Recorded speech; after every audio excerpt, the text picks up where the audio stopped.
Hey, what's up? Peace and blessings. I'm Jovhannah, the spiritual love healer, coming to you today. I want to talk a little bit about spiritual love and just talk about a few things that I learned from Blurred Dating, which is a monthly Twitter chat that I absolutely love. The topic last night was about the pursuit of nothingness. And I remember when I heard the topic, I'm like, this sounds so really familiar. I think I've been there before.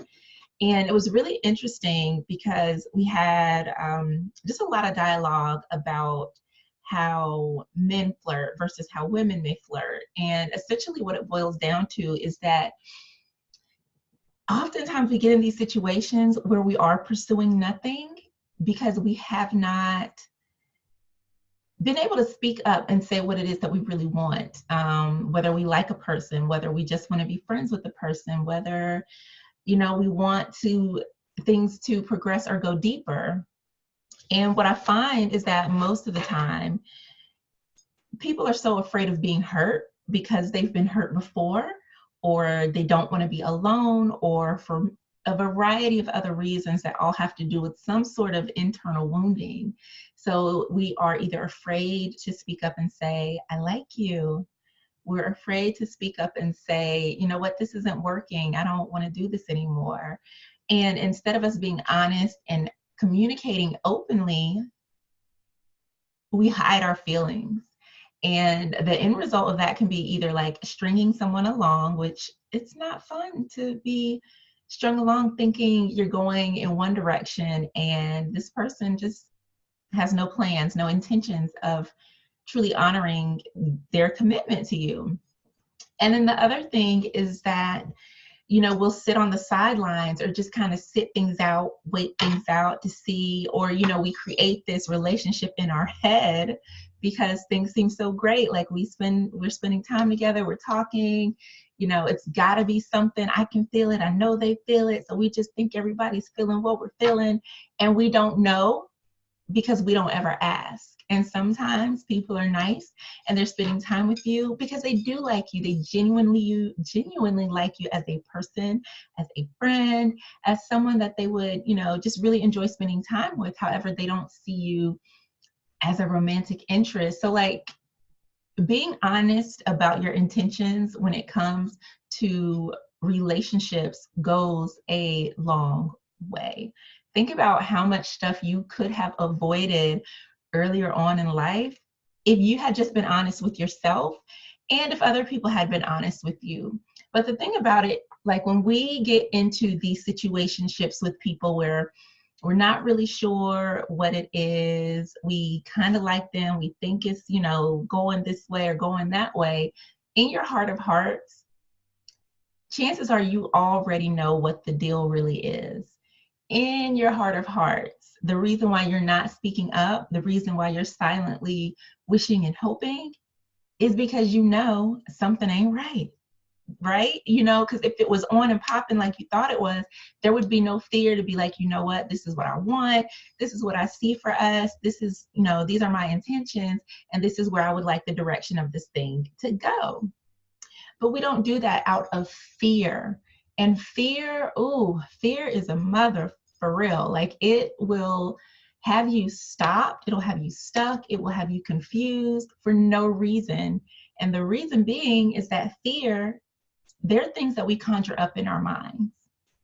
We can think of like the absolute worst case scenario, why not to do something, instead of just doing it. And the thing might take just 2 minutes to just boom, make a phone call, boom, send a text message, boom, write an email, say hello. And we'll sit there and just imagine all of these horrible things happening. And so it's important that we get our hearts and our minds into alignment, not only so that we can have nice, harmonious, healthy relationships, but so that we can be like at peace with ourselves, so that we can be happy, whole, and complete. When we have all these fears, right, a lot of times it's because something that we've been through before, somebody hurt us. Maybe we hurt somebody and now we're feeling a little guilty. We don't, there's all these feelings that are keeping us from moving forward, from being happy because of something that happened in the past. And until we do the work to heal, to release whatever those traumas are, to, get over whatever limiting beliefs may be standing in your way, so that you can truly open up and be vulnerable, which is kind of what's required to be truly intimate with someone, then we're going to be stuck. And it's interesting, if you go to Twitter, search for hashtag blurred dating, BLERD dating. I love blurred dating. I am so looking forward to next month's chat. And I'll probably go back and just read through the tweets. I believe it was Dr. Vibe from the Dr. Vibe show who said that, I forget, I should have looked it up, but we started talking about how, it's almost easier just to have a casual relationship or friends with benefit relationship than it is to be in an actual relationship. And one of the comments that I made is, yeah, it's really easy just to have sex. It's a physical act. But to truly be intimate with someone, to let someone inside, to let them see you naked emotionally, naked mentally, naked spiritually, for them to be able to really unlock who you are, not the person that you pretend to be, not the facade, not the mask, not any of that.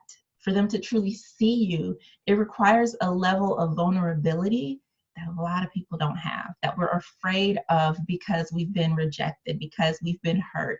So healing is so important. And a couple of the brothers on the chat really brought up, they talked about things from a men's perspective, which I thought was amazing. That really added a special flavor to the chat, because a lot of times when we think about dating and relationships, we look at it from a woman's perspective, a woman's point of view.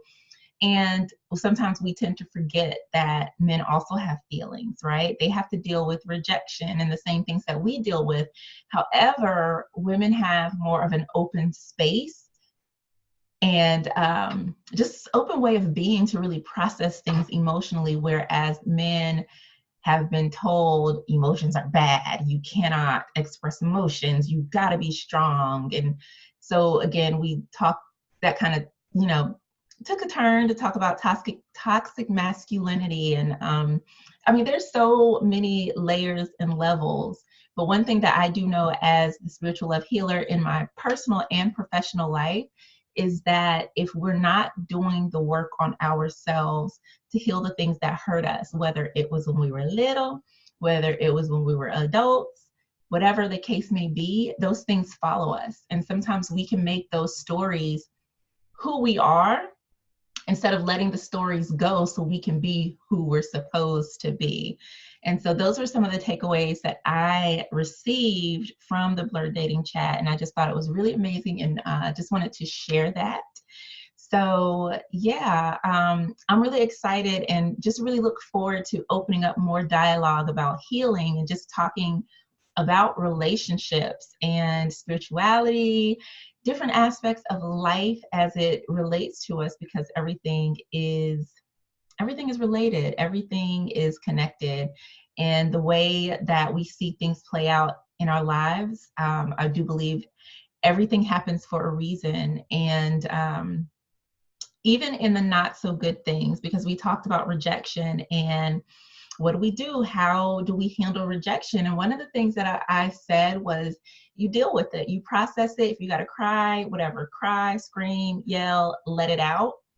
And then you pick yourself up and you keep going and you live. What happens a lot of times is when someone rejects us or a relationship goes south, whatever the case may be, we internalize that and we start to think something is wrong with us because they did not want us. We start to think that we're not pretty enough, we're not smart enough, we're not rich enough, we don't have nice enough clothes, we don't have this, and we don't do that, and all of these things, and it's never about us. One of the things that I've learned, and I tell my clients, is that if someone turns you down, like, celebrate, clap it up, be happy, because why would you want to waste your time, either being strung along or being mistreated by someone who truly did not want you? So when someone tells you, like, nah, you're not it for me, that is absolutely a blessing, because they did you the honor of telling you the truth. Yes, it probably does not feel good. It can be uncomfortable, but the beautiful thing is you don't have to waste your time. You can be like, all right, now I can move on and find what is truly for me. You cannot miss out on something that is yours. So yeah, when it comes to rejection, it don't feel good. It doesn't. Nobody likes being rejected, but it's part of life. And in dating, as with anything else, risks are involved. So we have to learn to kind of roll with the punches. Like, okay, this didn't work. That's fine. That doesn't mean anything. That doesn't take away from me. It does not make me less than. I'm going to keep on pushing on. You know, I learned a couple of things from this interaction. Let me see if I can switch things up going forward and see, you know, who I meet next. How can I apply what I learned in this situation to better myself? And so there's always a lesson in everything. Don't take rejection to heart, and allow yourself to be open, to be honest, and to be vulnerable so that you can deal with so that you can be with someone, so that you can truly be intimate and allow yourself to open up to the love that you truly desire. So I hope that you enjoyed my little random video. I'll be making many more of these. Be sure to follow me. I am the Spiritual Love Healer on Instagram. You can also find me at thespirituallovehealer.com. Peace and blessings. I will see you next time.